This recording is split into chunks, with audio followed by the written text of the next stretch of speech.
En primer lugar, darles la bienvenida a todos, agradecerles por sumarse una vez más a una de las charlas de este ciclo de charlas virtuales que dimos en llamar el aprendizaje bajo la lupa y que la verdad que tanto desde nuestro equipo como desde el ITBA y también desde la dirección de la carrera de la nueva licenciatura en Ciencias del Comportamiento estamos súper contentos de haberle dado inicio a este ciclo con estas temáticas tan relevantes. Así que nada, agradecerles a todos por el interés, la participación, el tiempo. Y bueno, para comenzar con esta actividad voy a presentar a Valeria Usamra es la directora de la licenciatura en Ciencias del Comportamiento del ITBA, es doctora en Lingüística de la UBA, investigadora de CONICET, docente de grado y posgrado de prestigiosas casas de estudio, como ser, bueno, el ITBA, la Universidad de Buenos Aires, Flaxo, autora de numerosos artículos y publicaciones y como siempre digo, para mí es un honor y un placer tenerla en ITBA, poder estar haciendo esta actividad y otras que vendrán seguramente junto a ella, no solo por su expertise profesional y lo relevante y referente que es en todas estas temáticas, sino también por lo hermosa persona que es. Así que vale, para mí es un placer tenerte, lo digo siempre y me encanta reforzarlo. Y bueno, le doy la bienvenida y la palabra como moderadora de este ciclo. Bueno, gracias, Lau. Gracias por tan lindas palabras. Son un mimo al alma, así que gracias. La verdad que coincido, digamos, me sumo a esta alegría por poder realizar este ciclo de charlas. Me parece bueno, que fue una muy buena decisión. Hay más de 350 inscriptos. Sabemos que por el horario, por el día de la semana, por la altura del año, no todo el mundo puede sumarse a esta hora, pero la realidad es que sabemos que mucha gente después la ve y a nosotras nos pone muy contentas porque este fue el objetivo cuando junto con todo el equipo del ICAE pensamos en el desarrollo de estas charlas. Así que gracias, bienvenidos y bienvenidas. Y bueno, y vamos a dar lugar a la segunda charla. Ahí estoy viendo que muchos iban respondiendo que sí, estuvieron en la primera. Los que no estuvieron, recomiendo que no se la pierdan, pueden volver a verla. Creo que mandaron ahí el enlace donde se puede ver. La primera charla estuvo a cargo de Lorena Canet Zurich, que es una investigadora de la Universidad Nacional de Mar del Plata y que habló específicamente sobre la autorregulación. ¿Por qué no hacemos lo que sabemos que nos conviene enseñar y aprender en la era de la distracción? Tuvo mucha repercusión, tuvimos muchísimos mensajes en relación con esto. No tengo dudas de que hoy también, para mí es un gusto enorme recibir hoy a Angie, que es parte del equipo, María de los Ángeles Chimenti. Y solamente antes de entrar directamente a Angie, quiero contarles que la última charla de este ciclo, que es el 18 de noviembre, a esta misma hora por este mismo canal, estará a cargo de Luis Ángel Roldán, que también es parte del equipo, y que va a ser sobre dislexia. Dislexia en la universidad cuando las palabras juegan a las escondidas. Así que, bueno, directamente doy entrada a esta segunda charla con Ángeles Chimenti. Les cuento un poquito, la verdad que a esta altura debería ser de memoria su currículum, pero voy a leer que lo tengo acá en el chat. María de los Ángeles Chimenti es doctora en lingüística por la Universidad de Buenos Aires, es licenciada y profesora en letras por la misma universidad y es especialista en lectura, escritura y educación por Flaxo. Es becaria postdoctoral en el CONICET. Su tema de investigación se relaciona con la enseñanza y evaluación de las habilidades de escritura en la escuela secundaria, nivel educativo en el que se desempeña como profesora de lengua y literatura, es decir, que es investigadora y docente en paralelo. Además, es docente de grado y posgrado en distintas universidades y también se desempeña como editora asociada de la sección latinoamericana de la serie Intercambios Internacionales sobre el estudio de la escritura de la editorial WAC Clearinghouse. Es coautora de los manuales Vale Saber de Santillana, de la ciencia de la lectura de Tilde y del programa Leer para comprender y aprender de Paidós, de Leo y Comprendo con hilos de palabras de Aceta y está terminando, esto lo agrego yo que no está ahí, está terminando los manuales, una serie de manuales de lengua y literatura para el ciclo básico de la escuela secundaria, que también son de Aceta y que saldrán en muy poquito tiempo. Bueno, para introducir a la temática, y ya le dejo el lugar a ella, hace muy poquito tiempo me tocó escribir un prólogo a una amiga, a una gran amiga mía, que es Bárbara Goteil, y pensando un poco en cómo estructurarlo, llegué siempre, en realidad siempre llego a Irene Vallejo, como que todos los caminos me conducen a ella, y ella decía que la escritura nació como la promesa de salvar lo fugaz. Ella dice, conservar los regalos de la efímera oralidad fue una tarea difícil, y esto que me parece maravilloso, como sujetar el viento, como acariciar la piel del agua o como tatuar el humo. Por eso la escritura es mágica y la lectura, a la par de la escritura, es mágica, es deslumbrante, deslumbrante por donde uno quiera verla.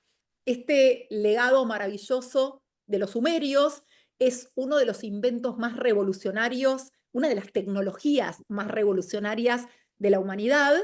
Y Vallejo redobla su apuesta cuando dice, durante la mayor parte del tiempo, la mayor parte de nuestra historia, las palabras se escapaban de los labios y no existía nada capaz de retener aquellos sonidos que eran breves, que eran fugaces, que eran apenas una vibración de aire.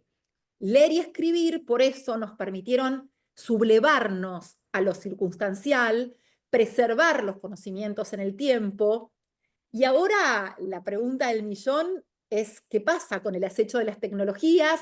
El reinado de la palabra parece haber dejado también un poco lugar al reinado de la imagen, pero la imagen a su vez se construye con palabras, entonces habrá que ver qué pasa en toda esta época de transición. Hoy entonces vamos a hablar, en realidad sí va a hablar de la escritura, entre el cerebro, entre la mente cerebro y la hoja en blanco hay un abismo, hay un salto que todos intentamos realizar cada vez que escribimos, transformar pensamiento en lenguaje, ordenar el caos en líneas, dejar que algo del mundo y algo de nosotros quede dicho, ¿no? Escribir no es solamente una técnica, es algo así como una coreografía entre la memoria, la atención, la emoción, el lenguaje.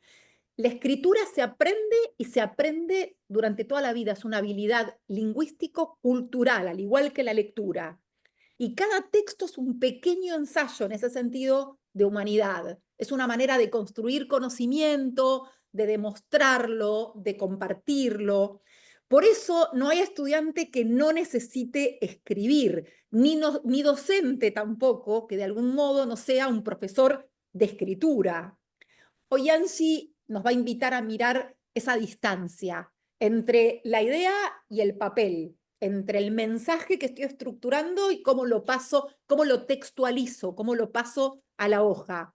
Eh, y lo va a hacer con estos ojos que ustedes escuchaban antes cuando yo leía su currículum de investigadora y de docente. Esto no es menor, no habla solamente desde la ciencia, habla también desde lo concreto del aula. Nos va a ayudar a recorrer las evidencias, las estrategias y todo lo que hace posible escribir mejor. Desde el modelado, desde la digamos, no sé, de estructuración del mensaje y la explicitación, hasta las nuevas preguntas que abre la inteligencia artificial.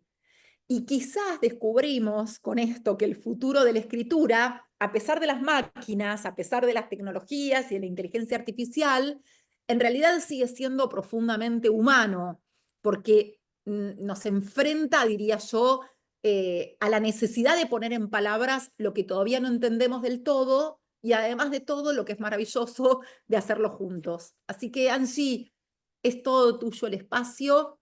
Si quieren ir haciendo preguntas, pueden ir volcándolas al chat y yo después al final podemos hacérselas. Si hay alguna que sea oportuna para el momento, la hacemos y si no, al final sumamos las preguntas y entramos en un diálogo.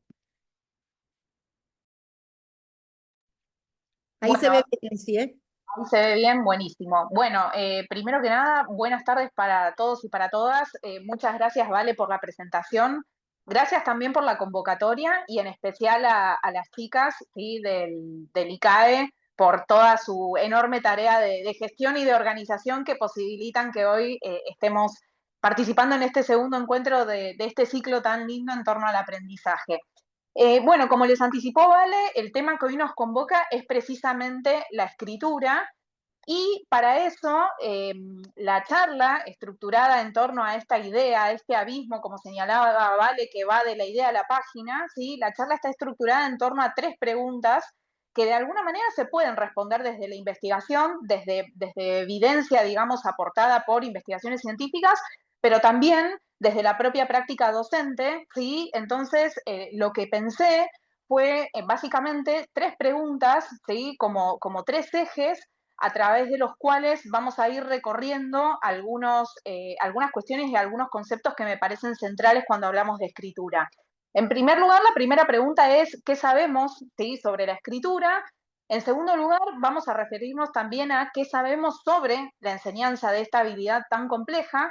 Y finalmente, vamos a terminar con algunas cuestiones que más que certezas en realidad probablemente sean más inquietudes y preguntas, ¿sí?, para hacernos hoy en torno a la escritura en tiempo presente y su futuro, pensando sobre todo en los desafíos que le plantea fundamentalmente la irrupción masiva de la inteligencia artificial generativa.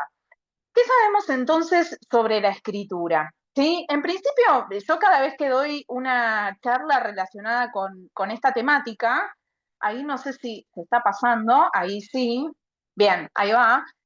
A mí me gusta mucho comenzar siempre con esta viñeta cómica que está extraída de una página web que quizás conozcan, donde se plantean estas situaciones que parecen cómicas, pero en realidad cuando uno está atravesando esta situación de escritura de tesis de posgrado no lo son, ¿sí? Que tienen que ver con estos cómics en torno a lo que les ocurre a los estudiantes de doctorado.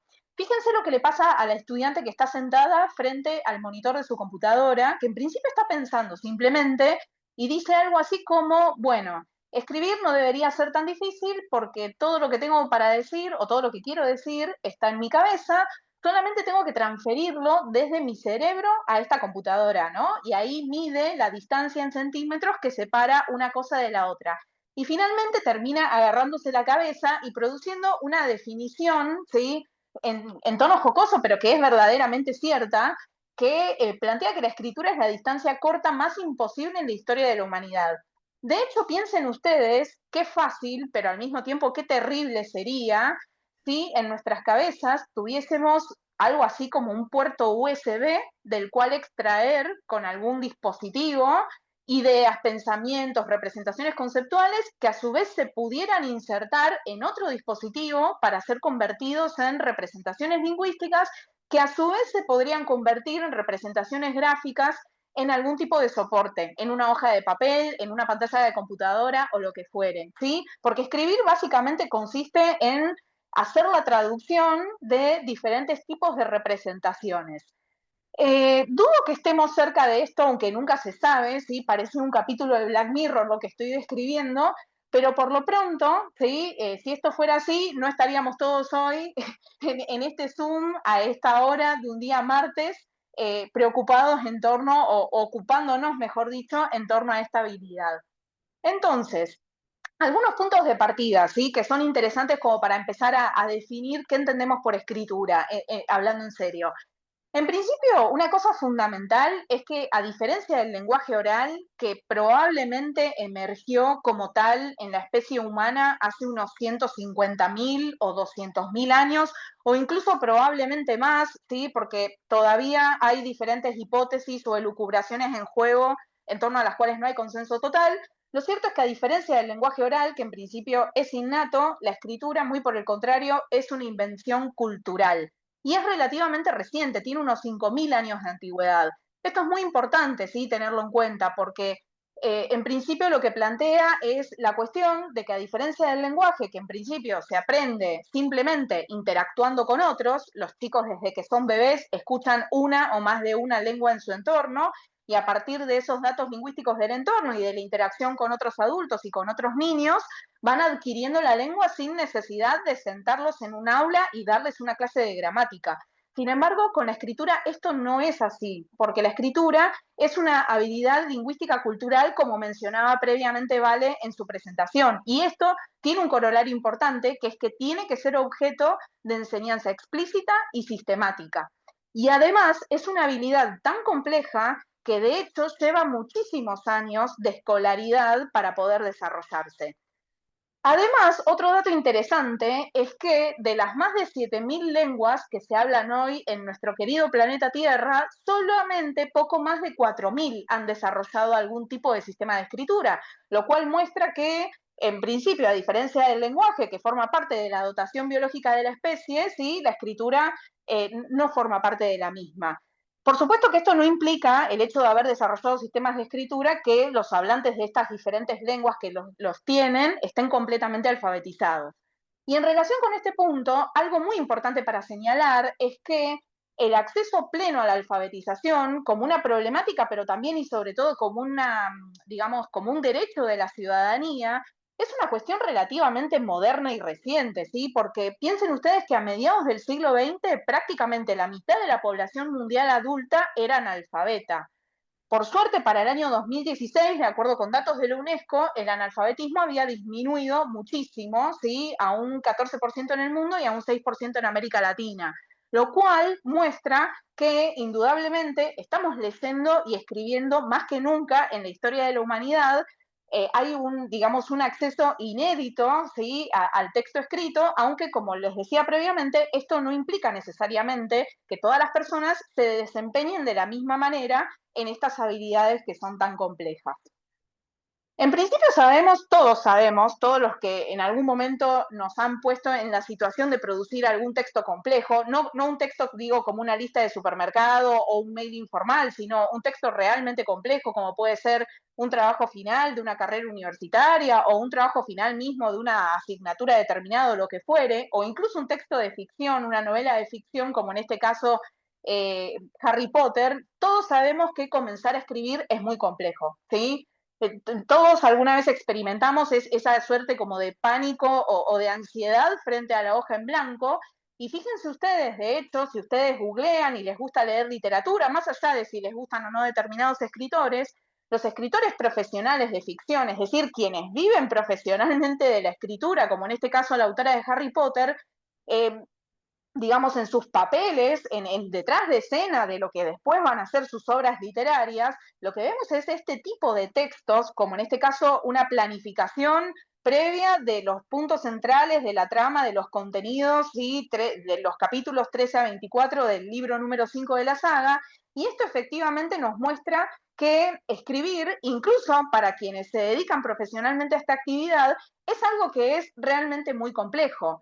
Pero no solo la complejidad está en la entrada, en el comienzo del proceso mismo, sino que la complejidad de la escritura también es inherente del proceso de revisión, es decir, de las acciones que ejecutamos una vez que el texto está producido o en el momento mismo de producirlo y lo releemos y lo vamos puliendo y lo vamos modificando y lo vamos reescribiendo y lo vamos revisando.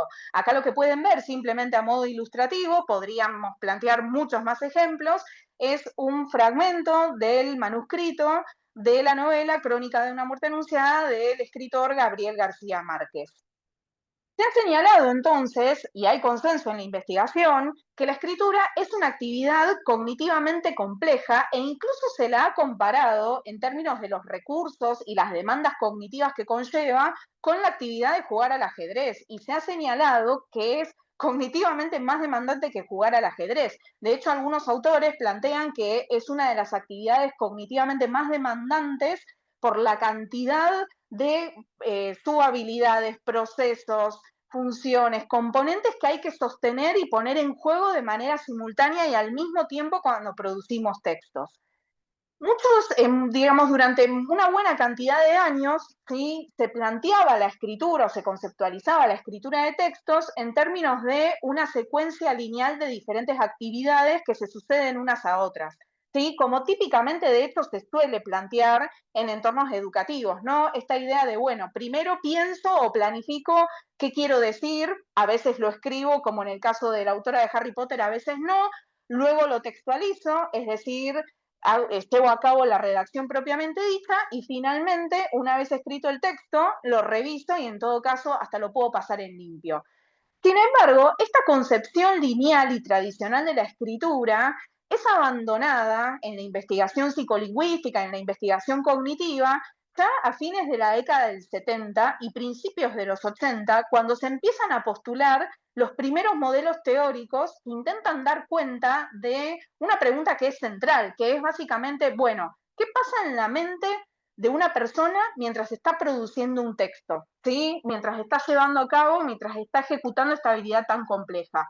Y hay consenso a partir de ese entonces y en la actualidad también en afirmar que en realidad la escritura no es una actividad lineal, no consiste en la ejecución de una serie de pasos, sino que muy por el contrario, los diferentes procesos y subprocesos implicados en la producción de un texto se van dando de manera recursiva, ¿sí? Se van dando de una manera un tanto más caótica. Sin embargo, es cierto que cuando nosotros pensamos en el texto en tanto producto, podemos pensar en el texto antes de ser escrito, en el texto en proceso de redacción y en el texto a posteriori, en el momento de revisión. Pero lo cierto es que si queremos pensar en términos de cuáles son los procesos y subprocesos que subyacen a esta habilidad, tenemos que pensar en procesos y subprocesos que se pueden interrumpir unos a otros durante el proceso de producción de un texto. ¿Cuáles son estos procesos y estos subprocesos?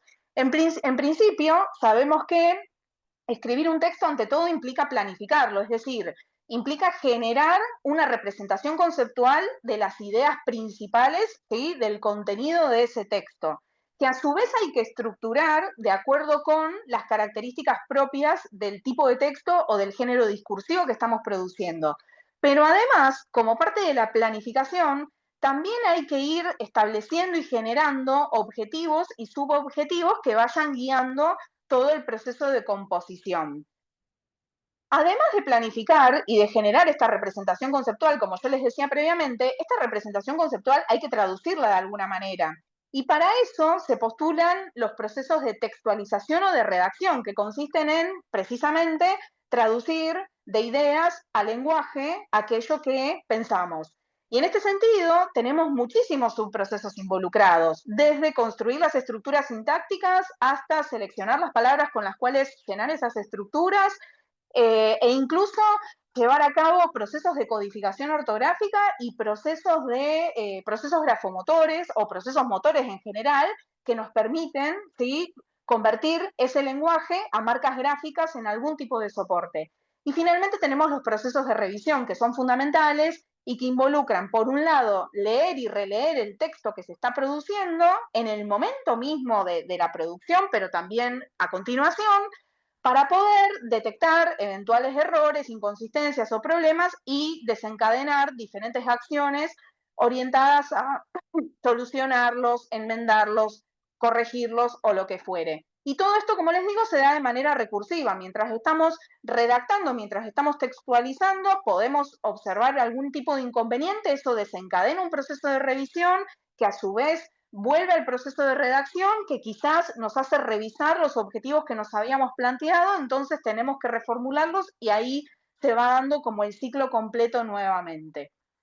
Escribir entonces es una habilidad cultural cognitivamente compleja que se aprende a lo largo de toda la vida. Esto es una de las cosas que más me gustan de la escritura. Nunca se termina de aprender a escribir y por más que seamos escritores competentes y expertos, lo cierto es que no sabemos producir la totalidad de los textos habidos y por haber y existentes.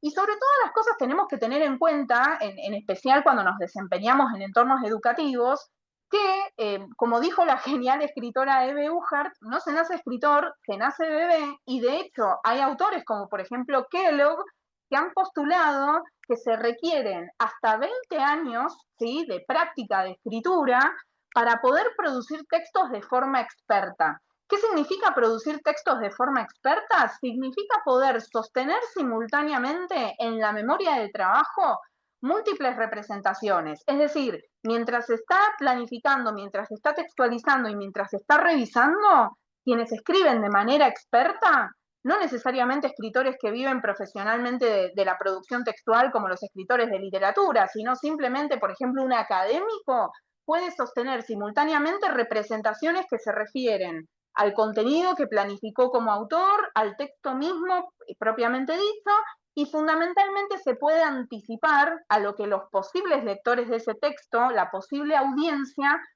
pueda pensar o pueda decir al momento de leer ese texto. Fíjense entonces que si uno traduce esta cantidad de años en años o grados o cursos o lo que fuere del sistema educativo, 20 años de práctica de escritura nos está llevando no solo el nivel superior inclusive, sino incluso, quiero decir, no solo el nivel del grado universitario, sino que incluso estamos pensando hasta en el posgrado. Con lo cual estamos realmente ante una habilidad que no tenemos que subestimar, más bien todo lo contrario. A mí me gusta mucho, ¿sí?, la analogía del hombre orquesta para mostrar la complejidad y la cantidad simultánea de cosas que ponemos en juego, ejecutamos y orquestamos de manera coordinada durante la producción de un texto. Fíjense, de hecho, la cantidad de cosas que logra hacer este músico.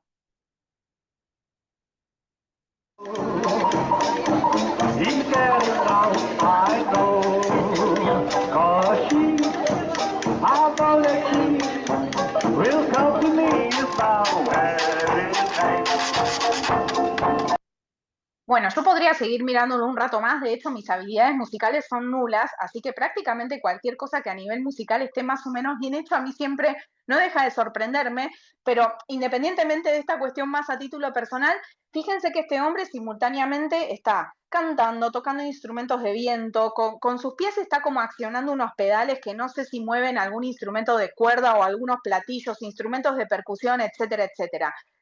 Cuando nosotros producimos textos, de alguna manera nos estamos comportando como hombres y mujeres orquesta, porque de hecho lo que estamos haciendo es orquestar una enorme cantidad de cosas de manera simultánea y al mismo tiempo.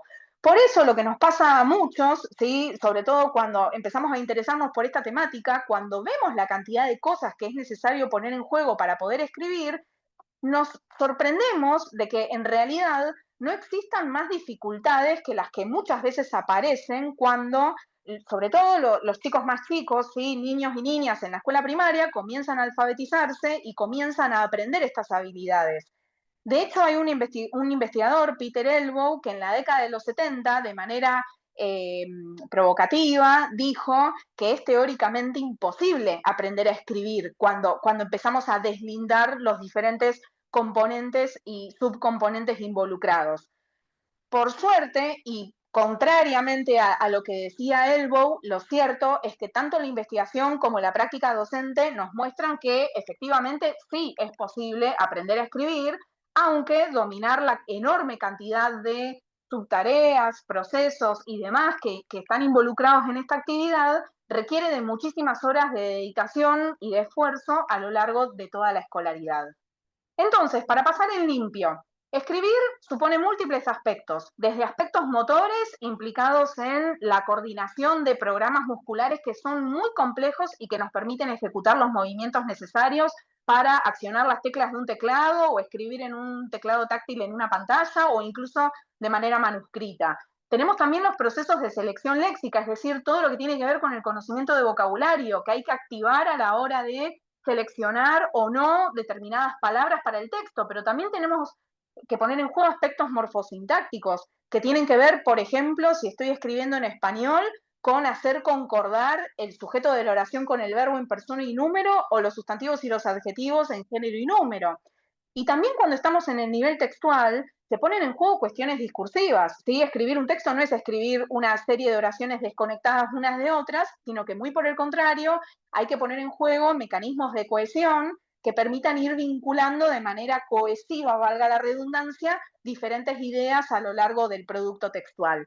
Y hay un aspecto que es central y fundamental, y al cual me voy a referir más en detalle dentro de un rato, que tiene que ver con las restricciones teóricas de las tareas de escritura. Porque más allá de todas las cuestiones que ponemos en juego individualmente al escribir, lo cierto es que no escribimos en un vacío, sino que todas las actividades de escritura están socialmente situadas. Y en este sentido, atender a las restricciones retóricas, es decir, al propósito comunicativo con el cual escribimos, al género o tipo de texto y sobre todo a los lectores en quienes estamos pensando, es decir, qué estamos escribiendo, para qué estamos escribiendo y para quiénes estamos produciendo, es central porque de hecho es lo que muchas veces determina que tomemos ciertas decisiones relativas a los aspectos anteriores, como la selección o no de determinadas palabras o la selección de determinados conectores o lo que fuere.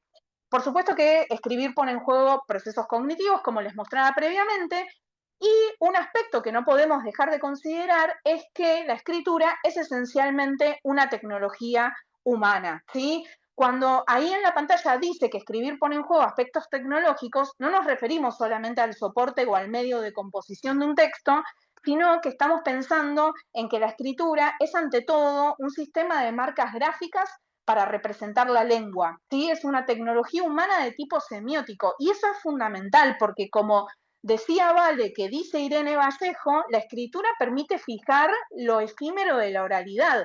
Es una herramienta central en la construcción de conocimiento y en la transmisión de conocimiento en las sociedades letradas, porque de hecho escribir es lo que permite registrar marcas gráficas en algún soporte que otras personas en otros espacios e incluso en otras coordenadas temporales pueden decodificar. Ahora bien, si bien la escritura implica todos estos aspectos que es necesario de alguna manera dominar, no alcanza con esto para desempeñarse de manera adecuada en la producción de textos en el nivel superior. ¿Y por qué no alcanza? Porque específicamente en el contexto, digamos, de la universidad, cuando les pedimos a los estudiantes que lleven a cabo determinadas tareas de escritura, lo que les estamos pidiendo es que pongan en juego no solo sus habilidades de producción textual propiamente dichas, sino que al mismo tiempo tienen que poner en juego digamos, los conocimientos relativos a los contenidos disciplinares que se están abordando, que se están trabajando en las distintas asignaturas, en las distintas carreras y demás, y al mismo tiempo es necesario que los estudiantes conozcan los modos de escribir propios de cada una de las disciplinas. Piensen ustedes que no se escribe de la misma manera en ingeniería que en sociología, que en psicología.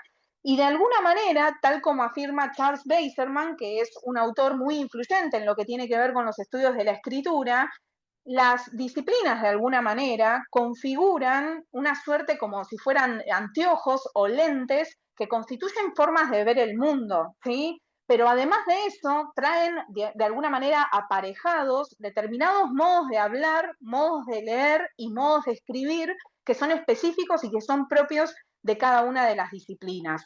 Por eso es que en el nivel superior la escritura tiene diferentes funciones, ¿sí?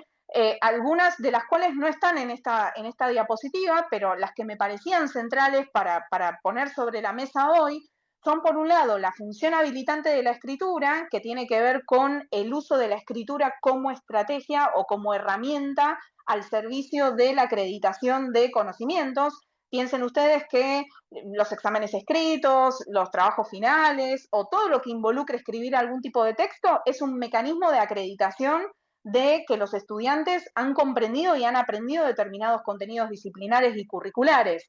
¿Sí? Muchas carreras terminan con un trabajo final o con una tesina o con una tesis o con lo que fuere. Es decir, que la escritura tiene una función habilitante que es central.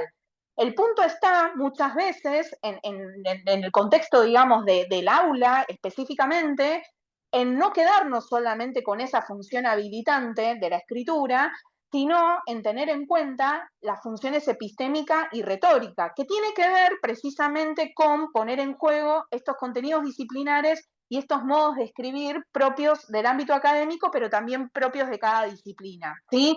Piensen ustedes que por una parte la escritura tiene un rol central a la hora de producir conocimiento, pero sobre todo a la hora de aprender a pensar de la manera en la que se piensa en una determinada disciplina, es decir, no solo por medio de la escritura los estudiantes aprenden contenidos, sino que al mismo tiempo aprenden competencias y prácticas profesionales propias de esos contextos, y al mismo tiempo la escritura tiene una función central que tiene que ver con la comunicación, con los aspectos retóricos. Y en este sentido, como les decía previamente, es necesario que los estudiantes conozcan las formas disciplinarmente específicas de comunicarse por escrito. Los estudiantes entonces tienen necesariamente que aprender cómo escribir bien, porque la escritura es el medio por el cual construyen conocimiento disciplinar, es el medio principal a través del cual demuestran sus logros cuando son evaluados y en muchos casos también va a ser el medio por el cual se comunicarán con colegas profesionales en el futuro. Entonces, ¿qué sabemos sobre la enseñanza de la escritura? En principio, y a modo, digamos, de nota al pie, me gusta de alguna manera la confluencia de estas dos ideas que vienen por un lado de una perspectiva más sociocultural y por el otro lado más desde una perspectiva cognitiva de la escritura, que nos hacen tomar conciencia por un lado de que si bien es central que los estudiantes se ejerciten en estas habilidades, lo cierto es que el tiempo que compartimos con ellos es limitado, como dice Beiserman. Entonces, si aprendemos a escribir a lo largo de toda la vida, lo cierto es que tendríamos que tener, no obstante, aspiraciones modestas sobre lo que queremos lograr durante ese corto periodo en el que los estudiantes pasan por nuestras aulas. Pero al mismo tiempo, y sobre todo teniendo en cuenta esta limitación, tal como señalan autores muy influyentes que vienen del campo cognitivo, que son Stephen Graham y Dolores Perrin, es muy posible que, aunque es importante que los estudiantes escriban con frecuencia, darles o proporcionarles más oportunidades para escribir sin instrucción y sin motivación eficaces no es suficiente para mejorar la calidad de los textos que producen. De hecho, hay muchas investigaciones que muestran que hay muy diversas formas de enseñar a escribir, pero algunas son más eficaces que otras. Es tan compleja, es tan multidimensional, es tan multifactorial la escritura que prácticamente, dicho así rápido, cualquier cosa que hagamos en pos de mejorar la habilidad seguramente impacte positivamente en el desempeño de los estudiantes. Sin embargo, la investigación muestra que hay prácticas que tienen mayor impacto que otras estrategias pedagógicas. Fíjense ustedes, por ejemplo, muy rápidamente en esta tabla, donde se resume, esto está extraído de un metaanálisis que ya tiene muchos años, pero que a pesar de eso sigue siendo válido porque de hecho se sigue encontrando más o menos lo mismo actualmente.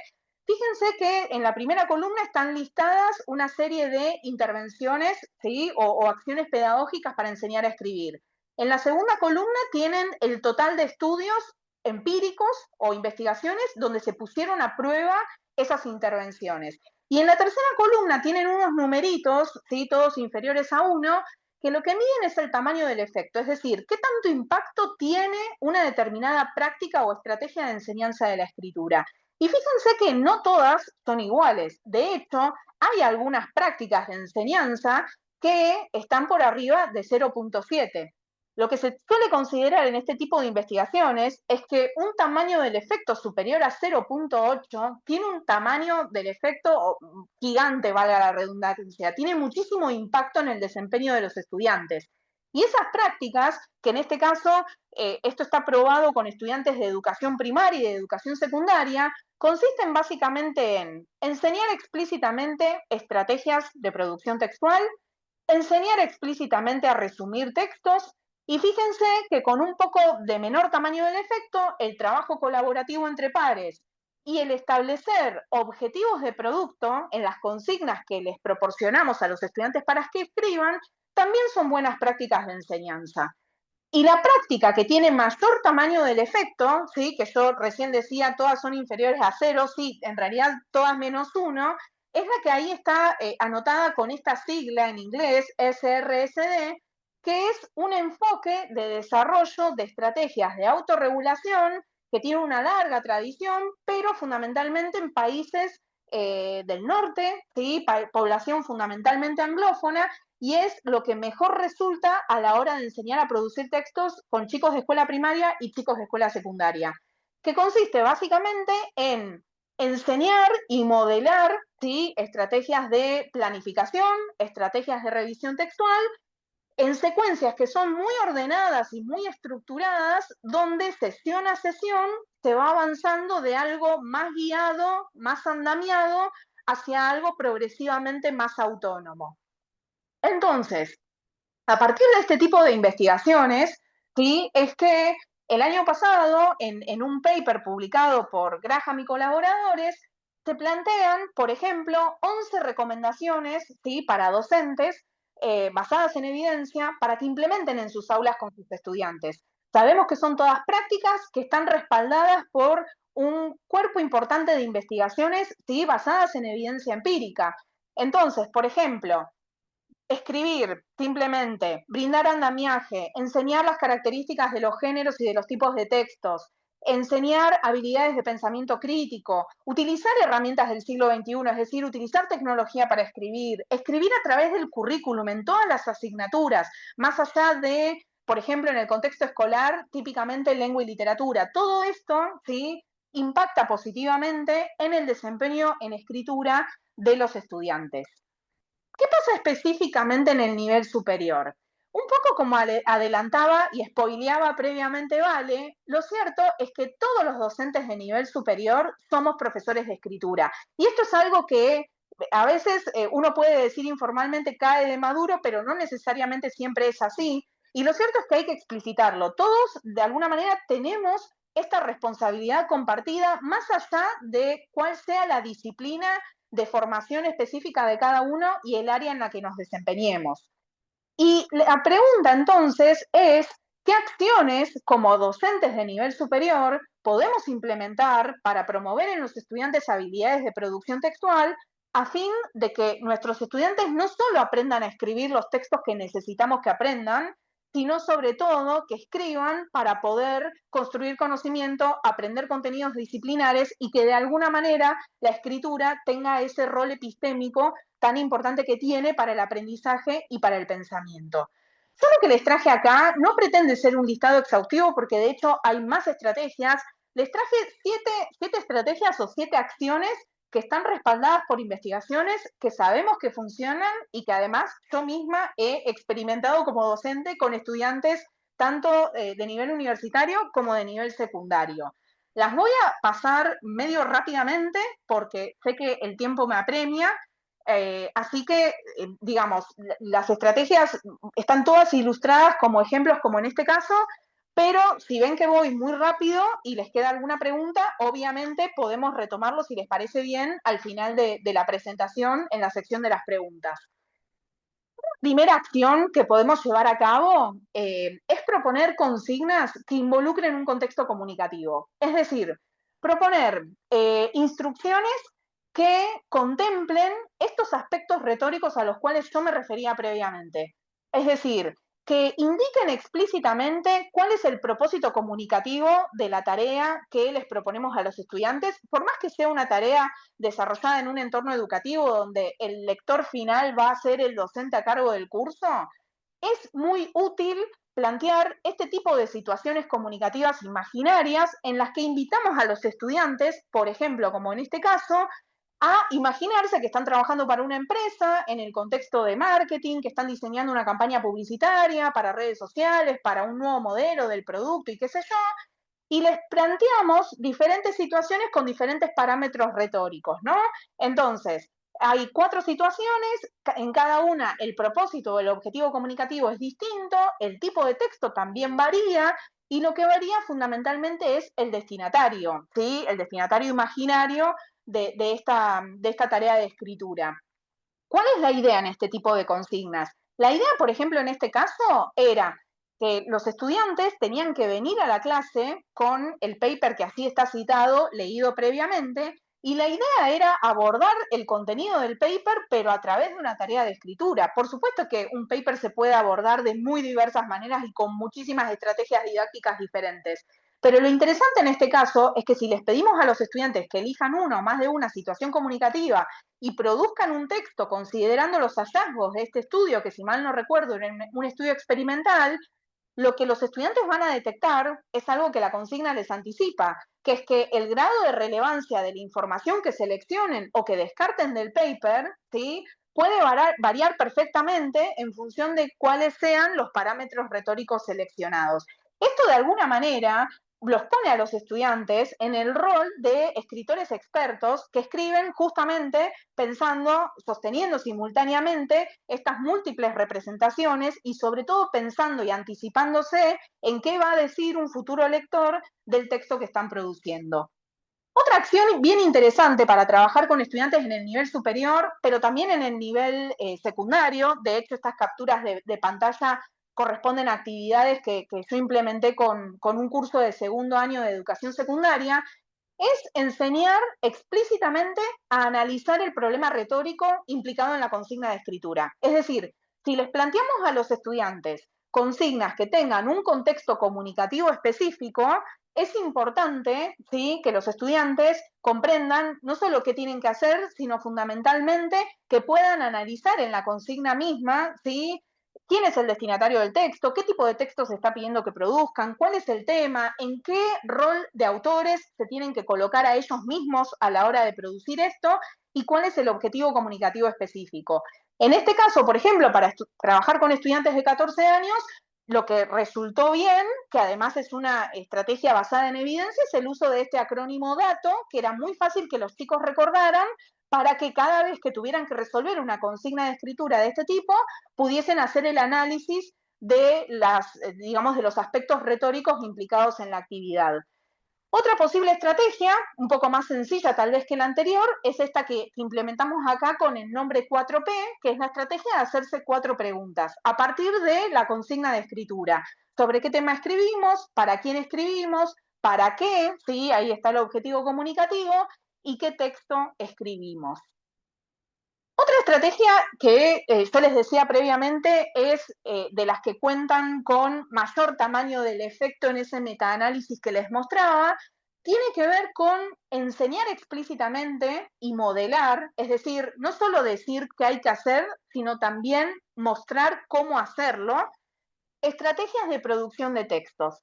En este caso, lo que pueden ver en pantalla es una estrategia de producción de textos argumentativos, ¿sí?, que implementamos también con estudiantes de educación secundaria, donde con esta estrategia por 3, ¿sí?, con este acrónimo que intentaba funcionar estratégicamente como una pista mnemotécnica para acordarse, ¿sí?, lo que pretendíamos era descomponer el proceso de producción de un texto de opinión en 3 pasos: pensar, organizar y redactar, es decir, planificar y textualizar, y el acrónimo 3 contiene, ¿sí?, las partes prototípicas de un texto argumentativo, que básicamente implica señalar explícitamente el tema y la postura que se adopta en relación con ese tema, dar argumentos para sostener esa opinión, ¿sí?, es decir, las razones y a su vez las explicaciones de esas razones que se enuncian, y finalmente concluir el texto con una síntesis. Esta es una estrategia, como les decía previamente, que está ampliamente probada y demostrada, sobre todo con población anglófona, de educación primaria, de educación secundaria, aunque también hay trabajos que muestran que, salvando todas las diferencias, se pueden implementar también estrategias de este tipo con estudiantes más grandes en el nivel superior. Otra estrategia, especialmente para los estudiantes de nivel superior, es ofrecerles modelos textuales, cosa que los estudiantes suelen agradecer enormemente. ¿Qué son los modelos textuales? Básicamente son textos escritos por otros, ya sea textos que forman parte de la bibliografía, pero también y sobre todo lo que está bueno es darles textos producidos por estudiantes de cursos previos que tienen buenos desempeños, para que los utilicen como guía a la hora de producir los textos que ellos tienen que producir, en especial con textos que son complejos de escribir, ¿no? Si, por ejemplo, les pedimos que escriban algo que se asemeje a un paper, o si les pedimos un trabajo final con una determinada estructura o lo que fuere, está bueno que los estudiantes vean cómo otros escritores y escritoras han resuelto problemas discursivos, problemas textuales en sus propias producciones. Y algo que también está bueno es, digamos, explicitarles, ya sea por escrito, como está en este ejemplo, o bien oralmente en la clase, qué es lo que la persona que escribió el texto está haciendo, ¿sí?, en las diferentes secciones, qué es lo que está haciendo adecuadamente. Muy bien. Quinta estrategia, desarrollar pautas de cotejo. Las pautas de cotejo seguramente estarán todos familiarizados, ¿sí? Son estas listas de chequeo o checklist donde lo que les planteamos a los estudiantes son preguntas que se responden siempre por sí o por no. Y si bien son instrumentos que uno dice, bueno, pero para el nivel superior realmente vale la pena plantear algo así, tan cerrado, sí, ¿no?, que es sumamente sencillo. Y yo les digo, no solo yo, la investigación dice, sí, es una buena estrategia. ¿Por qué? Porque escribir, como les decía previamente, implica tener en cuenta tantas cosas al mismo tiempo que poder deslindar y delimitar ciertos aspectos, por ejemplo, en este caso, aspectos del contenido, aspectos lingüísticos, textuales, discursivos, aspectos que hacen a el armado de las referencias bibliográficas o incluso la presentación del trabajo, es útil para que los estudiantes chequeen antes de entregarle un texto al docente si ese texto efectivamente está listo para ser entregado o no. ¿Sí? Esto se puede implementar de manera tal que los estudiantes se autoevalúen o bien se coevalúen, ¿sí? Y se retroalimenten sus propias producciones entre pares. Y lo cierto es que este tipo de trabajo fomenta en los estudiantes competencias de revisión, ¿sí? Que son propias de escritores expertos. De la mano con lo anterior, una sexta estrategia, ¿sí? Implica el uso de rúbricas, con las cuales también me imagino que todos en esta audiencia estamos familiarizados. La diferencia respecto de las pautas o de las listas de cotejo es el nivel de complejidad que tienen las rúbricas, independientemente de los aspectos que hacen a su armado. Y por eso es que allí en la diapositiva yo directamente y de manera muy explícita puse utilizar rúbricas para corregir, ¿sí? No necesariamente para que los estudiantes chequeen si sus textos antes de ser entregados satisfacen o no los requerimientos que nosotros les planteamos como docentes, sino que me parece que las rúbricas son mucho más útiles para guiar, ¿sí? La corrección que hacemos de esos textos, también la retroalimentación, y lo que sí es importante es socializarlas con los estudiantes. Es decir, que los estudiantes, posiblemente cuando les damos la consigna, sobre todo en este caso, esta es una rúbrica para evaluar un trabajo final de una materia, está bueno que los estudiantes tengan acceso a esas, más allá de que les hayamos ofrecido una lista de cotejo. Pero insisto con esto, las rúbricas son útiles desde la perspectiva docente para poder corregir y retroalimentar e incluso ponderar, ¿sí? Con una nota numérica esas producciones textuales. Y finalmente, una cuestión muy importante es cómo retroalimentamos los textos producidos por los estudiantes, ¿sí? Las investigaciones muestran que hay diferentes principios, podríamos denominar, que son efectivos para que la retroalimentación cumpla el objetivo que tiene que tener una buena retroalimentación, que es que los estudiantes puedan mejorar efectivamente sus textos. Entonces, ¿cómo es una buena retroalimentación? Una buena retroalimentación, acá en este caso, como se darán cuenta visualmente mirando el ejemplo, es, esto está tomado de la bibliografía, es un texto producido por un niño pequeño de primeros grados de educación primaria. Una buena retroalimentación pone el acento en diferentes cuestiones, es decir, no solo se retroalimentan aspectos que hacen a la cohesión, como por ejemplo ahí está subrayada la repetición 3 veces de la palabra y, sino que además hay cuestiones relativas al desarrollo de las ideas, a la coherencia e incluso al género. Pero además una buena retroalimentación varía los modos en los cuales ofrecemos, ¿sí?, ese intercambio con los estudiantes. Fíjense que no hay solo marcas de la docente o del docente, sino que además hay comentarios, ¿sí?, escritos en los márgenes. Y lo importante es promover el aprendizaje, ¿sí?, mediante una buena retroalimentación que sea clara, que sea concisa, que utilice un metalenguaje adecuado, ¿sí?, al nivel y a las capacidades y a las habilidades de los estudiantes, y sobre todo que indique y que sugiera cómo mejorar. Es decir, no solo que diga qué es lo que está mal hecho, sino que invite a los estudiantes a que verdaderamente puedan revisar lo que produjeron y puedan mejorarlo. Otros puntos importantes es hacerlo de manera oportuna, es decir, no dejar pasar mucho tiempo entre la entrega de los textos por parte de los estudiantes y la devolución que nosotros les hacemos. Y como dice ahí el quinto y último punto, es fundamental equilibrar los juicios, porque muchas veces no es que nos ensañemos, pero muchas veces vamos directo a lo que es necesario pulir, revisar o mejorar, a lo que no está tan bien logrado, pero siempre hay algo bien logrado y hay algo que se puede destacar en ese sentido, y eso también es importante decírselo explícitamente a cada estudiante. ¿Qué es lo que muestra entonces la investigación? La investigación muestra que si implementamos estrategias de enseñanza basadas en evidencia, no una sola vez, no una sola clase, sino de manera sistemática, de manera frecuente, esto impacta significativamente en el desempeño de los estudiantes. Esto, de hecho, es lo que encontramos en el marco de la investigación de mi tesis de doctorado, donde a lo largo de todo un ciclo lectivo, es decir, a lo largo de todo un curso escolar, lo que hicimos fue implementar diferentes estrategias, como las que ustedes están viendo acá en pantalla, y cuando al finalizar este programa de enseñanza de la escritura evaluamos a los estudiantes, vimos efectos muy positivos en su desempeño. Fíjense, por ejemplo, no me voy a detener en leer los dos textos, pero así a simple vista, lo que ustedes están viendo acá es el antes y el después de la intervención por parte de una estudiante. Fíjense que después de haber participado del programa de escritura, la estudiante ante la misma consigna que estuvo separada por 8 meses, es decir, mes de marzo, mes de noviembre, la estudiante no solo escribió más, el texto es más extenso, sino que además escribió mejor, ¿sí? Lo que están viendo acá es un texto en principio argumentativo, un texto de opinión, que si miran el de la derecha, fíjense que a diferencia del de la izquierda está separado en párrafos, tiene además marcas y paratextos que son propios de los textos de opinión, como las columnas o artículos de opinión que circulan en la prensa escrita, tiene además un mejor desarrollo, ¿sí?, de las ideas. Si nos tomáramos el trabajo de analizarlo, verían que la estudiante logra enunciar y más o menos desarrollar y explicar los argumentos que propone para sostener el punto de vista que adopta en este texto en relación con la temática planteada. Fíjense que además utiliza marcadores u organizadores textuales como en primer lugar, en segundo lugar, por último, que de manera explícita van señalando, digamos, la progresión temática de ese texto.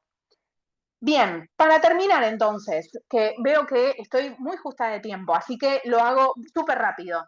¿Qué pasa hoy en día? ¿Sí?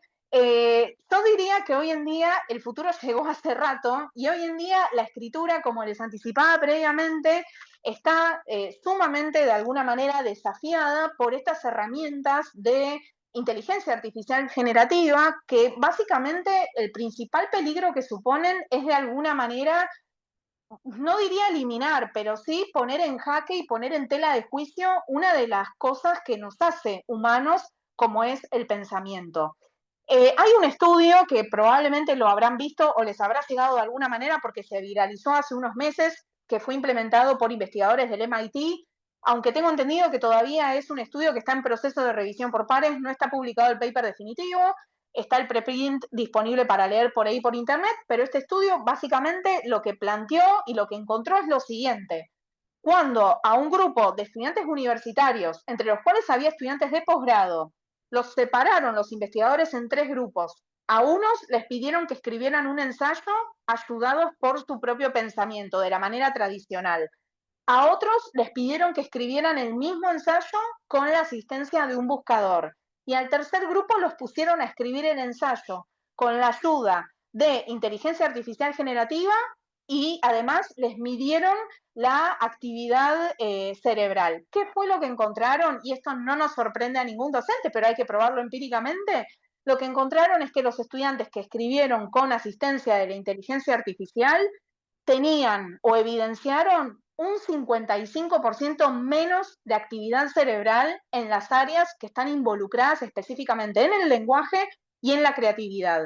Y además encontraron que cuando a estos estudiantes se les hacía una pregunta 5 minutos después de haber entregado el texto, solo 1 de cada 5 podía responder con precisión algo puntual del contenido del texto. Es decir, que ni siquiera se acordaban de lo que habían escrito porque en realidad la inteligencia artificial había hecho todo el trabajo con ellos.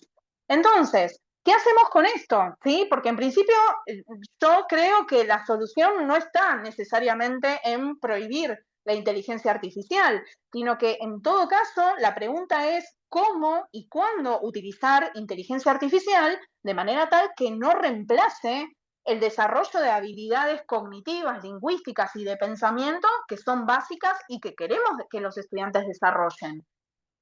Se necesita mucha investigación que indague el uso de inteligencia artificial para desarrollar habilidades de escritura en entornos educativos, pero lo cierto es que lo que se está empezando a plantear, en principio, es que lo deseable sería la utilización de herramientas de IA como asistentes de escritura, es decir, no que suplanten en su totalidad el proceso que tiene que llevar a cabo el estudiante, sino herramientas que se utilicen para apoyar los diferentes procesos, subprocesos, componentes implicados en la producción de un texto. Por ejemplo, asistencia a la hora de generar ideas o de redactar borradores iniciales o incluso de revisar los textos de manera tal que se puedan corregir errores ortográficos, gramaticales, mejorar la coherencia y la cohesión. Y todo esto paradójicamente y este, digamos, es el punto de optimismo, todo esto no implica que haya que saber menos sobre cómo escribir, al contrario, hay que saber más, porque para poder darle instrucciones a una inteligencia artificial, en principio habría que poder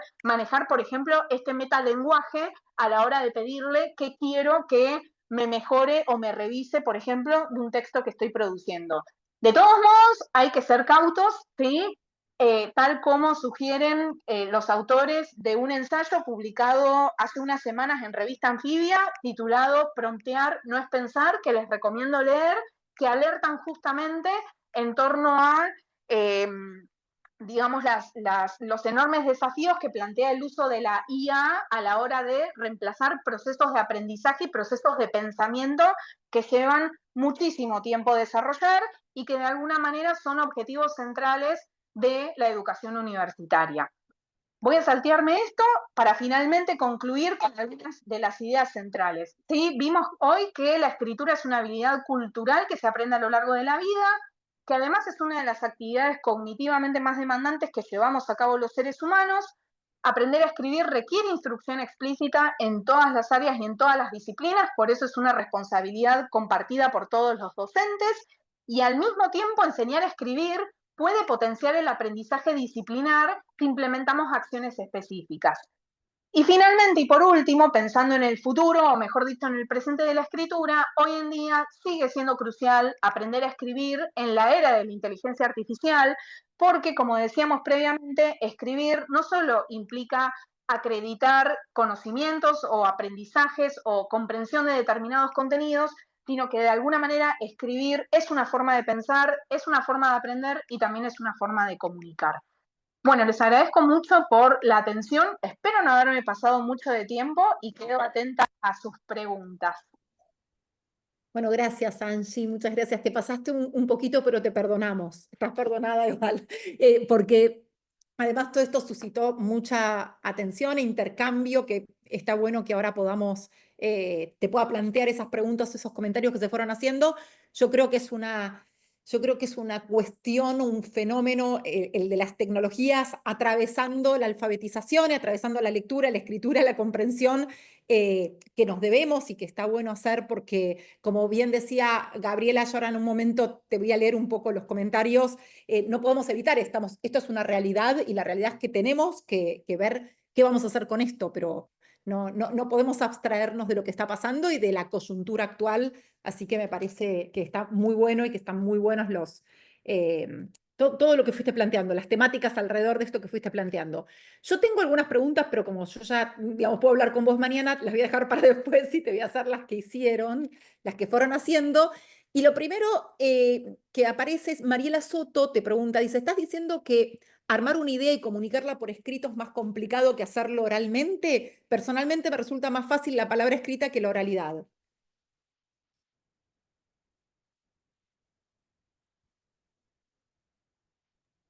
Ahí va, ¿se me escucha? Sí. Sí. Bien, pensé que se me habían desconectado los auriculares. Esa es una muy buena pregunta, ¿sí? Porque, a ver, cuando estamos hablando de comunicar por escrito o comunicar oralmente, en cualquiera de los dos casos estamos pensando en habilidades de producción. La diferencia es si el output, digamos, lo que producimos, es oral o es escrito. Como yo les decía previamente, cuando uno piensa en oralidad y piensa en lenguaje, tal vez podemos pensar en esta habilidad que es innata, pero sin embargo, podríamos haber planteado toda una charla referida a la oralidad académica, la oralidad en el nivel superior, que claramente también tiene que ser objeto de enseñanza explícita. Y aún así, y a pesar de todo, hay mucha menos investigación, ¿sí?, que la referida a, por ejemplo, lectura y escritura y la enseñanza, digamos, de estas respectivas habilidades en el nivel superior. Entonces, siendo un poco a la pregunta planteada, por supuesto que en función del estilo personal de cada uno, ¿sí? Y más cuando uno se piensa a sí mismo como el estudiante o la estudiante que fue, tal vez algunos tengan más, digamos, facilidades o se sientan más cómodos con por ejemplo, al momento de ser evaluado, ¿no? En un final o lo que fuere, en una carrera, probablemente nos sentimos más cómodos en una modalidad o en otra. Lo cierto es que las dos son sumamente complejas, tienen muchas diferencias de todos modos, ¿sí? porque de hecho, por ejemplo, y pensando tal vez a título personal en mi propia experiencia, para mí también es mucho más fácil ser evaluada por medio de la escritura, porque el texto escrito precisamente lo que me permite hacer es fijar las ideas, poder revisarlas, tomarme el tiempo. En cambio, tengo la oportunidad de hacer eso. Entonces, claro que sí, la oralidad implica muchísimos desafíos y más aún cuando es oralidad en contextos académicos. Como les decía previamente, no se habla igual en todas las disciplinas. De hecho, muchas veces no les ha pasado que no conocen a alguien, pero lo escuchan hablar y dicen, ah, debe ser abogado, habla como un abogado. Bueno, eso es precisamente porque las disciplinas son estas lentes que, digamos, nos hacen ver el mundo de una determinada manera, pero también aprender una disciplina es aprender a hablar como los expertos y los profesionales de esa disciplina y también es aprender de alguna manera a leer y a escribir como se escribe en esa disciplina. Así que esas son algunas de las cosas que se me ocurren. Yo quiero agregar una cosita en relación con esto que me parece importante, que todo esto de la preferencia para de escribir o hablar tiene que ver también con ciertas situaciones pragmáticas, digamos, no sé, no es lo mismo la escuela que con un amigo, que hay millones de contextos, pero más allá de esto, nos pasó que hace unos años atrás, Angie, vos también estuviste en lo que es la estructuración de la BESC, que es una prueba de escritura que desarrollamos para escuela primaria, que no es es de planificación escrita, es decir, tenían que escribir textos, entre otras cosas, y lo primero que hicimos fue hacer un cuestionario general preguntando que si tuvieran que contarle una historia a una persona, si preferían escribirla o preferían contarla oralmente. Y el 80% decía preferir escribirla, la historia. Sin embargo, cuando uno va a las evaluaciones de la escritura y compara lo que pasa con la comprensión de textos y la producción de textos, las diferencias son abismales y rinden todos peor en producción de textos que en comprensión de textos. La cantidad de procesos subyacentes que están por detrás de la planificación escrita y la demanda cognitiva de la planificación escrita es mucho más grande. También depende del contexto y de las características que tengo que tener en cuenta, pero muchas veces resulta como hasta, no sé, alivia saber que puedo escribir y puedo pensar lo que voy a escribir, pero la realidad es que cuando a nivel global yo evalúo en todos los niveles educativos, siempre la comprensión de textos es mejor que la producción de textos, que es la que tiene como más dificultades. Perdón, quería aclarar esto. Mira, Patricia Florit dice, considero que esto es un aprendizaje que debe hacerse desde la escolaridad en cada etapa para ir preparando el camino hacia aprendizajes superiores. No sé si querés agregarle algo al comentario o... Sí, completamente de acuerdo. Y de hecho el desafío está, ¿no? En, bueno, ¿qué pasa cuando los estudiantes por algún motivo logran avanzar y progresar en su escolaridad a pesar de que tal vez no cuentan con el nivel de desempeño esperado para eso? Y ahí se nos plantean todos los desafíos a quienes nos desempeñamos, ¿no? O en secundaria o en educación superior. Y me parece que ahí el punto está en algo que siempre dice Vale, que tiene que ver con, bueno, no echarle la culpa a los docentes que nos anteceden a nosotros, sino hacernos cargo de eso. Y es un enorme desafío verdaderamente, porque muchas veces nos llegan estudiantes a la escuela secundaria que a veces están escasamente alfabetizados y también llegan estudiantes a la educación superior que no tienen las habilidades no solo de escritura, sino también de comprensión de textos académicos que se esperaría que tuvieran mínimamente, por lo menos al haber finalizado el nivel secundario. Y por eso es que enseñar a leer, a escribir e incluso a hablar en las distintas disciplinas es una responsabilidad compartida. Y ahí está, digamos, el verdadero desafío que para mi gusto es, bueno, quienes nos formamos en disciplinas como la lingüística, manejamos todas estas nociones y más o menos sabemos qué hay que hacer, pero nosotros no manejamos los contenidos disciplinares ajenos. En cambio, los profesores que son expertos en disciplinas específicas, qué sé yo, sociólogos, ingenieros, abogados, etcétera, manejan por supuesto todos sus contenidos, pero no necesariamente saben cómo hacer para lograr que los estudiantes digamos, mejoren en estas habilidades. Y yo creo que ahí el punto está en, bueno, hay que trabajar de manera colaborativa e idealmente, digamos, en pareja pedagógica. Bien, te voy haciendo, hay un montón de preguntas, así que va a ser un ping-pong, vamos a evaluar tu capacidad de jerarquización, Angie. Jorge Abayu pregunta, ¿puede la educación superior requerir, instar o demandar a los niveles anteriores que realmente les enseñen a escribir? Si durante 15 años no lo lograron, ¿a esta altura ya sería tarde? Yo creo que nunca es tarde, pero sí no deja de ser un verdadero desafío y realmente, a ver, dicho elegantemente en lenguaje académico, es un dolor de cabeza recibir estudiantes que no han logrado de alguna manera alcanzar los aprendizajes esperados. Hay experiencias en la investigación, digamos, hay programas de remediación de aprendizajes, tal vez con estudiantes más chicos, hay también, digamos, talleres que se pueden implementar de manera complementaria a la cursada propiamente dicha de los trayectos y demás, como para poner en juego estas habilidades que tal vez son más básicas que damos por sentado, pero que no tenemos que dar por sentado. No sé si tengo una respuesta muy concreta, digamos, ¿no? Porque habría que pensar en, bueno, ¿quiénes son esos estudiantes? ¿Qué dificultades realmente tienen? ¿Dónde están? ¿Dónde está la pobreza, entre comillas, que estamos mirando en sus desempeños? ¿En qué institución educativa estamos? Esto, como yo les decía, implica pensar a la escritura necesariamente situada y bueno, y en parte, teniendo en cuenta todo eso, sí, por supuesto, yo creo que nunca es tarde. El tema está en, bueno, ver qué acciones se implementan.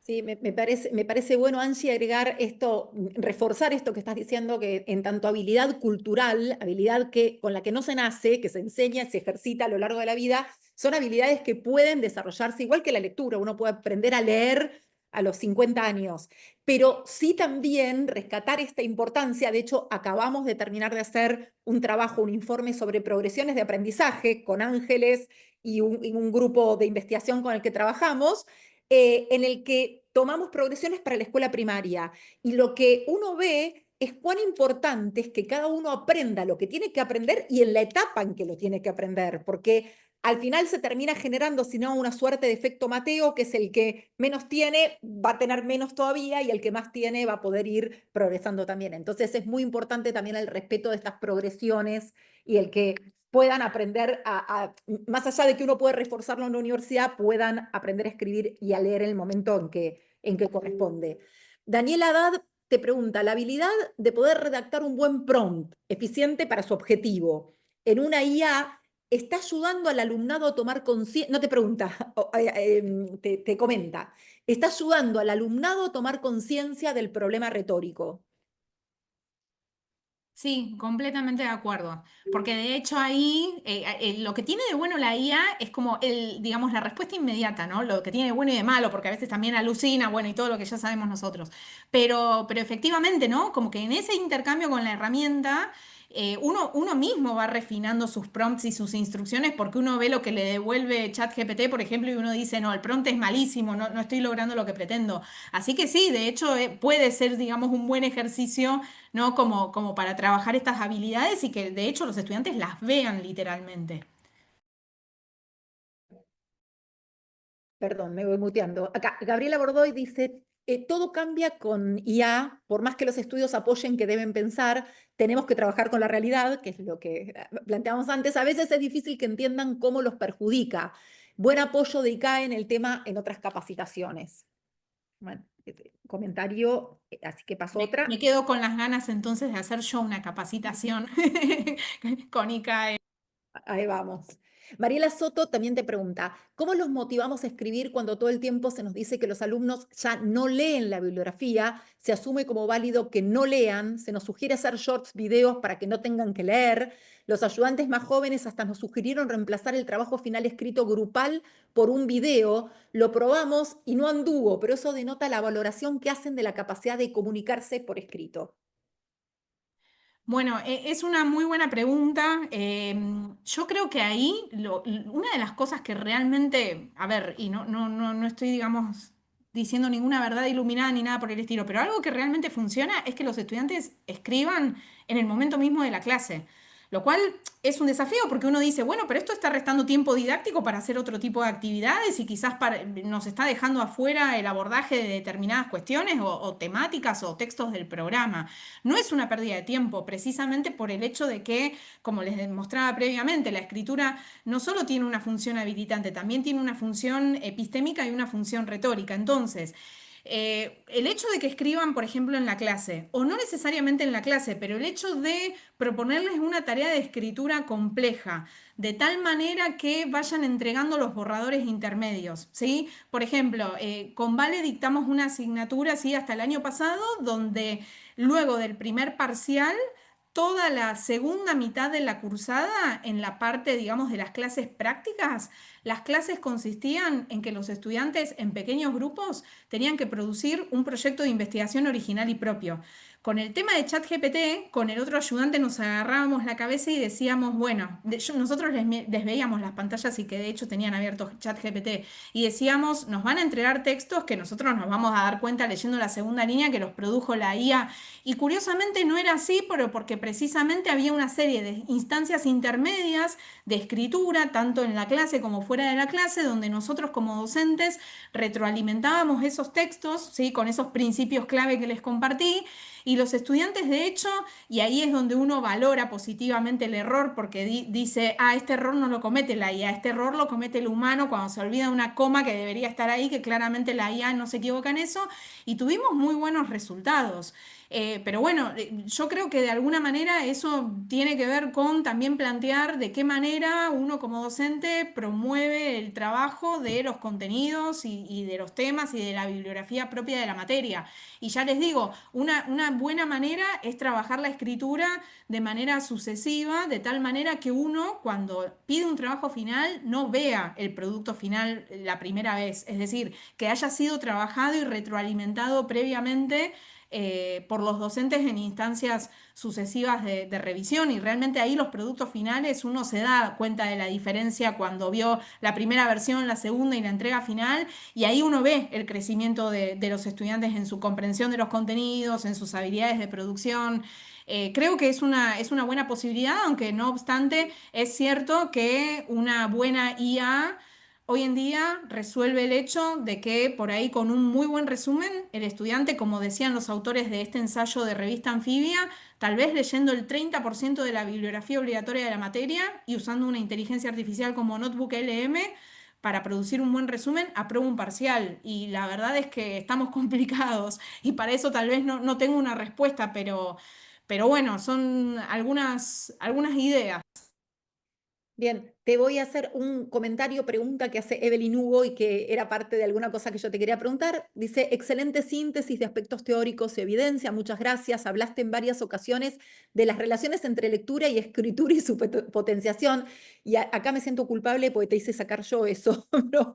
¿Qué nos podés indicar a partir de tu experiencia sobre la relación entre la oralidad y la escritura? Varios estudios están mostrando resultados positivos de las discusiones orales en el desempeño de escritura. Muy importante.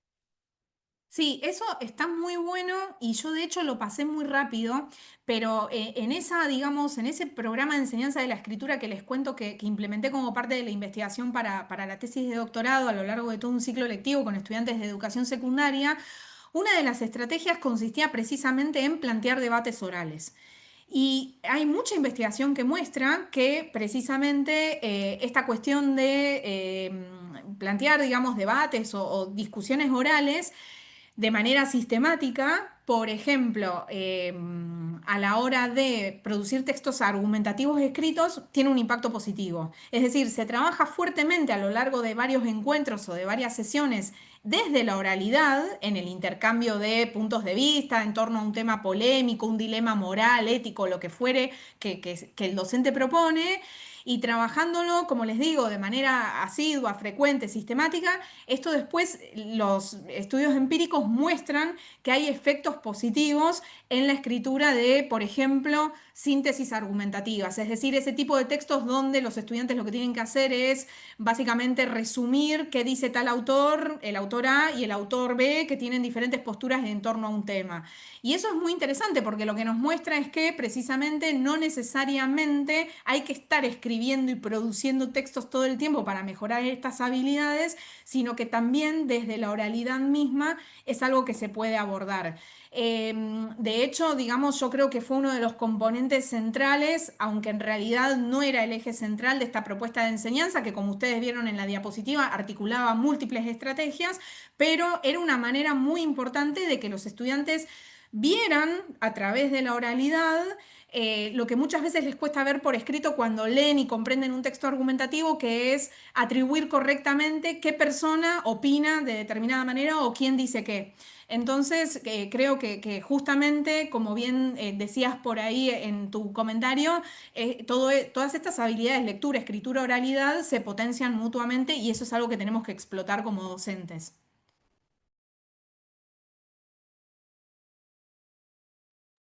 Vale, Vale, está perdón, ¿estás? muteada. Gracias, ya es la hora de la tarde, perdón. Te decía, Paula Bartel dice, o Bartel, perdón, la inteligencia artificial es una herramienta, es fundamental educar en sus enormes posibilidades, como en los efectos colaterales de un uso abusivo e indebido. Comunicarlo a los estudiantes de forma explícita y con datos concretos. También me parece súper importante. Sí.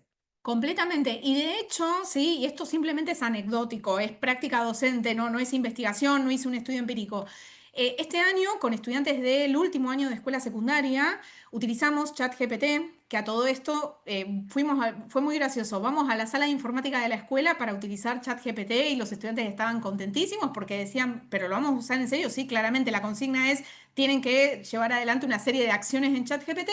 Y cuando vamos a las computadoras vemos que ChatGPT estaba bloqueado, porque claro, es decir, evidentemente para los profes de informática es un escollo que estén usando IA y fue todo un lío. Pero digamos, yendo a lo que se planteaba en el comentario, cuando los estudiantes ven a través de un instructivo preciso, a través de consignas específicas, qué logra hacer bien ChatGPT y en qué cosas falla, es muy ilustrativo para ellos mismos como para decir, bueno, tengo que tener cuidado si le estoy pidiendo a ChatGPT que me resuma un texto y no le estoy dando yo el texto. Claramente ChatGPT no nos va a decir no sé, no conozco el texto, sino que como todos sabemos va a alucinar. Pero el hecho de que los estudiantes experimenten con el uso de la herramienta requieren, por supuesto, una planificación de una actividad donde uno pueda ir previendo estas cuestiones. Y los estudiantes, al descubrir que ChatGPT, por ejemplo, es excelente en los aspectos ortográficos, morfosintácticos, cohesivos y demás, pero falla cuando uno le pide algo un poco más complejo en términos de, no sé, esto era en literatura, entonces le pedíamos interpretaciones específicas de motivaciones de personajes de un texto literario de ficción. ChatGPT hacía agua por todos lados y como habíamos trabajado previamente el texto con los estudiantes, ellos mismos se daban cuenta de la alucinación y en cambio descubrían los usos que están buenos de la IA, por ejemplo, para revisar los textos. Bien, te voy a leer varios juntos. Em, Andrés Medus, por ejemplo, dice, tal vez escribir sea seleccionar de nuestro discurso aquello que decidimos que perdure. Una de las cosas. Después dice, Patricia Florit dice, en ciencias exactas se observa una problemática muy marcada respecto de la falta de alfabetización en este sentido. Y Andrés Medus vuelve a preguntar, antes comentó esto, dice, mi pregunta es, ¿cuánto tiempo creen que falta para que la IA corrija un texto escrito a partir de una rúbrica mejor que cualquiera de nosotros? Bueno, está ahí. Después quedan dos más y que te los leo juntos. Bueno, con respecto a ese último comentario, la buena noticia para quienes trabajamos en investigación, sobre todo quienes tenemos la mala idea de trabajar producción de textos porque metodológicamente, digamos, establecer criterios de corrección y demás y manejar volúmenes tan grandes de datos, la verdad es que es una complicación y por eso es que si ustedes van a buscar investigaciones en lo que es lectura, escritura, oralidad, claramente en lectura y comprensión hay mucho, hay, como les decía, vale, hay menos en escritura, bueno, y menos aún en oralidad. Pero lo bueno que trae la IA, de esto pensándolo obviamente desde el punto de vista de la investigación, es que de manera tal vez consistente es posible generar de alguna manera ciertos algoritmos o como sea que se llamen para ponderar y para valorar textos en grandes cantidades y evitando tal vez errores humanos o sesgos que tienen los correctores. Esa es una buena noticia.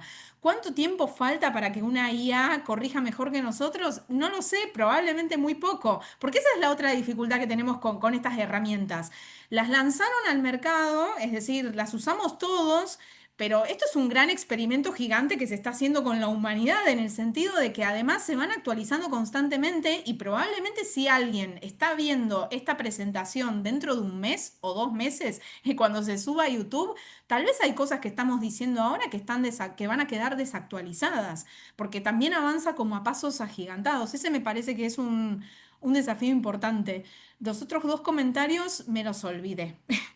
Sí, igual tal vez escribirse a seleccionar de nuestro discurso aquello que decidimos que perdure y en ciencias exactas se observa una problemática muy marcada respecto a la falta de alfabetización en este sentido, que creo que también es un problema que atraviesa las distintas disciplinas que no implican la lengua o la lengua y la literatura, ¿no? Sí, Eh, completamente de acuerdo. Después, es muy interesante esta pregunta de Ana Gabriela Bus, que en realidad yo creo que un poquitito se va a tomar después en dislexia, porque tiene que ver un poco con la alfabetización, entre otras hogareña, ¿no? Dice, sería importante que además del rol de la escuela se mencione el rol de la familia a la hora de incentivar la alfabetización. Creo que da para muchas cosas y muy probablemente Ángel lo tome como un precursor también de las habilidades de lectura y del desarrollo de la lectura y la escritura. No, perdón, no sé si querés decir No, algo. no, no, no, completamente de acuerdo. Además, tampoco es mi área de expertise, pero bueno, también ahí tienen un montón de evidencia que muestran que niños que tienen acceso a diferentes recursos e incluso a diferentes tipos de interacciones en el hogar, claramente son niños que cuando ingresan en la escolaridad formal ya vienen dotados, entre comillas, de habilidades que les facilitan enormemente el aprendizaje de la lectura y la escritura versus aquellos que no. Así que se lo dejamos a Ángel por si quiere abordar algo en el último encuentro. Es interesante, Ana, eso también porque no solamente es la cantidad de libros que puedan tener o las situaciones de ver a los padres leyendo o escuchar a los adultos hablando, sino que se pudo ver que el impacto más grande lo tiene la interacción entre el adulto y el niño, que cuantos más interacciones tienen, el impacto después impacta de manera diferencial en el desarrollo posterior de la lectoescritura. O la insistencia en que lean. Sí, acá hay algo que es muy interesante también que dice Martín Cohen, Ana, porque dice, o la insistencia en que lean, que dice, estamos en un punto que es muy problemático, porque está más difícil que nunca concentrarse y encontrar el espacio para leer, el espacio que se necesita para leer. Pero además, aquellos que nos impulsan a leer constantemente, nuestros padres entre otros, son los primeros que interrumpen cuando estamos leyendo. Entonces estamos como en un círculo donde se transformó en un desafío bastante complejo. Quiero terminar con el último, Angie, Mariana Laino, quien conozco y que efectivamente sé que está aplicando todo esto que te va a decir acá y que me parece súper interesante, dice, una reflexión. La retroalimentación es fundamental para acompañar los procesos implicados en la escritura, saber como alumno dónde debo revisar y dónde debo poner el foco es tan importante como saber cuáles son los aciertos en la escritura para conocer qué aprendí y qué debo reforzar. Sí, completamente de acuerdo. Y por eso es tan importante retroalimentar y retroalimentar de manera tal que nuestros comentarios sean verdaderos aportes para los estudiantes. Y también una cosa que está muy bueno señalar, que se me ocurre, digamos, ahora escuchando tu comentario, que creo que no dije previamente en la presentación, es que también en función, digamos, de, por supuesto, de la edad y de las habilidades de los estudiantes y demás, lo que está bueno es que es ponerlos a ellos a que se retroalimenten entre pares, por supuesto, guiándolos, ¿no? Con instrucciones tal vez más o menos específicas, pero esa es una buena idea porque obviamente es más fácil siempre ver los defectos ajenos que los defectos propios, entonces cuando uno logra tomar distancia del texto, ¿sí? Básicamente porque está leyendo un texto producido por otros, es fácil de alguna manera detectar qué es lo que el otro puede mejorar. Entonces, retroalimentarse entre pares también es una buena práctica que cuenta con evidencia empírica respaldada por investigaciones que muestran que esto fomenta muchísimo el desarrollo de estrategias y de los procesos de revisión que son realmente súper complejos. Bueno, muchas gracias, Angie. Solamente para cerrar, terminamos tardísimo, perdón, les pido perdón, pero se fue dando. Y solamente para cerrar, me gustaría volver a mencionar esta idea de que estamos frente a habilidades lingüísticos culturales que se enseñan y que se ejercitan, y que lo que es la ciencia de la lectura y de la escritura demuestra el impacto enorme e inevitable que tiene el ambiente sobre el desarrollo de estas habilidades. Los hábitos lectores, la segmentación del sistema educativo, la alfabetización hogareña, las tecnologías. Es decir, es inevitable cuando uno analiza qué pasa con la comprensión de textos, con la producción de textos, con la lectura, no puede abstraerse de ese contexto de actualidad, ¿no? Que estamos signados por las tecnologías, y analizar y saber qué pasa con la lectura y con la comprensión y con la producción de textos no implica solamente analizar los procesos cognitivos subyacentes, sino analizar un fenómeno que es mucho más complejo y mucho más amplio y que implica todo esto en lo que estamos insertos hoy. Así que gracias por tu presentación y bueno, y nos veremos la próxima. Así, gracias a todos por las preguntas y por quedarse conectados hasta el final. Muchas gracias.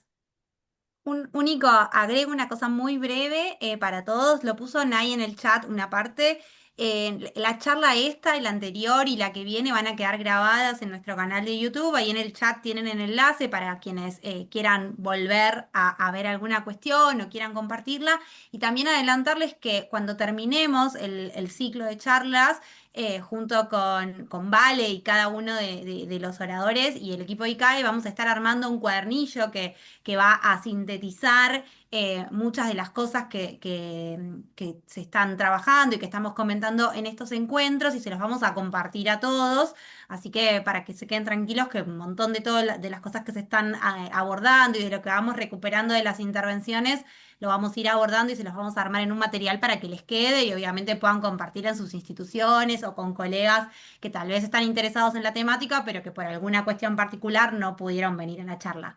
Así que nuevamente agradecerles a todos el tiempo, la reflexión. Angie, muchas gracias a vos, Vale, también. La verdad que es súper interesante todo. Nos llevamos un montón de ideas, de disparadores para seguir pensando, para seguir implementando. Veía los ejemplos que fuiste compartiendo y la verdad que me llevo como un montón de cuestiones para seguir trabajando y pensando futuras propuestas. Así que te agradezco un montón por eso. Es la idea, así que me alegro muchísimo. Gracias a ustedes. Bueno, Bueno, nos a los vemos. demás, muchísimas gracias. Gracias a todos y a todas. Chao, chao.